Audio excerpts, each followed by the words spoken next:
se štěně lidí se nebálo.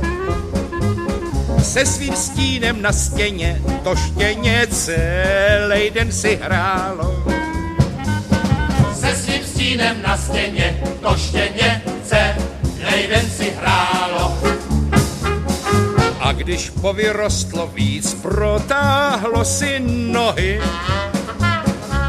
vydalo se do ulic, do vesnic očuchávat rohy. Vydalo se do ulic, do vesnic